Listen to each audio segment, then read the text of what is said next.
একদিকে ভারতীয় ভিসার আশায় বাংলাদেশি শত শত মানুষ, অন্যদিকে ভারতীয় এবং বাংলাদেশের সম্পর্কের টানাপোড়েন চলছেই, যা ভিসা প্রত্যাশীদের মনে অনেকটাই ভীতি সঞ্চার করছে। হ্যালো বন্ধুরা, আমি রাকিব আপনাদেরকে আবারও স্বাগত জানাচ্ছি নতুন একটি ভিডিওতে।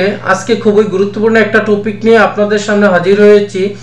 যেহেতু হাজার হাজার মানুষ, বিশেষ করে বাংলাদেশের অনেকেই এখন ভারতীয় ভিসার প্রত্যাশায় প্রহর গুনতেছেন, তাদের কাছে এই নিউজগুলো খুবই গুরুত্বপূর্ণ। আসলে কি ভিসা আদৌ চালু হবে? আজকে যে টপিকটা নিয়ে আলোচনা করব সেটার উপর ভিত্তি করে আমি বলবো যে আসলে ভিসার আশা মনে হচ্ছে আপাতত না করাটাই ভালো হবে। এবার ভারতের যে প্রস্তাব নাকচ করে দিল বাংলাদেশ, এর রিলেটেড একটা অনলাইন নিউজ কিন্তু অলরেডি পাবলিশড হয়েছে। বিশেষ করে ভারতীয় যে আনন্দবাজার পত্রিকায় এই নিউজটা এসেছে, এখানে এই হেডলাইনটা এসেছে যে ওই হেডলাইনটাতে বলা আছে যে এবার ভারতের যে প্রস্তাব নাকচ করে দিল বাংলাদেশ। ভিতরে কি লিখেছে দেখি বিস্তারিত। উত্তেজনার আবহে এবার ভারতকে ব্যান্ডউইথ ট্রানজিট দেওয়ার সিদ্ধান্ত প্রত্যাহার করল অন্তর্বর্তী সরকার।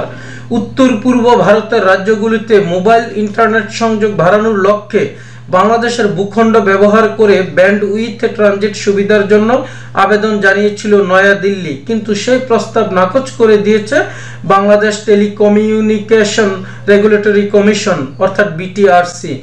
প্রসঙ্গত, প্রতি সেকেন্ডে যে পরিমাণ তথ্য পাঠানো যায় তাকে ব্যান্ডউইথ বা ডেটা ট্রান্সমিশন স্পিড বলা হয়। এটা আনন্দবাজার পত্রিকার মধ্যে এই নিউজটা এসেছে। ডক্টর মোহাম্মদ ইউনূসের নেতৃত্বাধীন অন্তর্বর্তী সরকারের একটি সূত্র জানাচ্ছে, আঞ্চলিক ডিজিটাল হাব হিসেবে বাংলাদেশের ভূমিকা দুর্বল হতে পারে এমন আশঙ্কায় এই সিদ্ধান্ত নেওয়া হয়েছে। এটা একটা রাষ্ট্রীয় সিদ্ধান্ত, এখানে আসলে বলার কিছু নেই। কিন্তু একটা বিষয় হচ্ছে যে আসলে ওনারা তো ভিসা এমনিতেই দিচ্ছে না, কিন্তু এখন এই ধরনের অজুহাতগুলোকে ওনারা হয়তোবা বড় আকারে ধারণ করবে কিনা এটা সময় বলে দিবে। তবে ভিসা এটাকে কেন্দ্র করে যে বন্ধ রাখছে অথবা রাখবে এটাও বলা যাচ্ছে না, যেহেতু পূর্ববর্তী সময়ে বাংলাদেশের যে একটা ঘটনা ঘটে গেছে বিগত 6-7 মাস আগে, এটা তো আমরা সবাই জানি।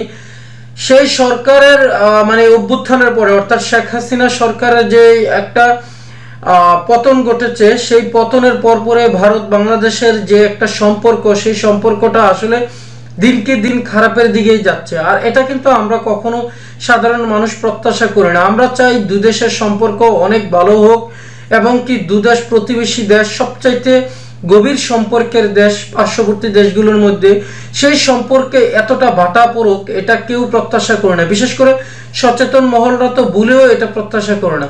তারপরেও কিছু সংখ্যক মানুষ তো থাকবেই যারা হয়তোবা চাইবে দুই দেশের মধ্যে আসলে কুন্দল বাড়ুক, কিন্তু না, এটা সচেতন মহল থেকে শুরু করে ডিপ্লোম্যাটিক যে পার্সনগুলো রয়েছে সবাই চায় যে দুদেশের সম্পর্কটা আসলে যতই গভীর ছিল পূর্বে ততটা গভীর যেন আবারও হয় এবং কি সম্পর্কের টানাপোড়েনটা যেন না থাকে।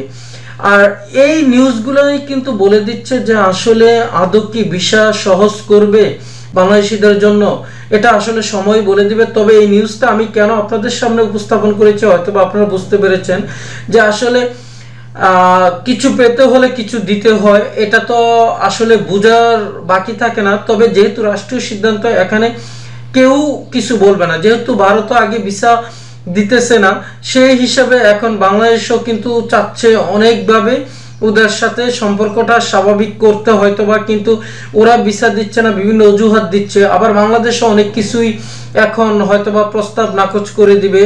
তো এগুলো হচ্ছে আসলে ডিপ্লোম্যাটিক ইস্যু, এগুলো নিয়ে কথা বলবো না। তবে আমরা প্রত্যাশায় যারা আছি যে ভিসা স্বাভাবিক হবে খুব দ্রুত, কিন্তু আসলে এত দ্রুত হওয়ার সম্ভাবনা নেই। তবে যদি এই ধরনের কোনো নিউজ আমার কাছে এসে যায় আমি আপনাদেরকে জানিয়ে দেবো। ওকে বন্ধুরা, ভালো থাকবেন। পরবর্তীতে কথা হবে অন্য কোনো ভিডিওতে অন্য কোনো বিষয় নিয়ে। আল্লাহ হাফেজ।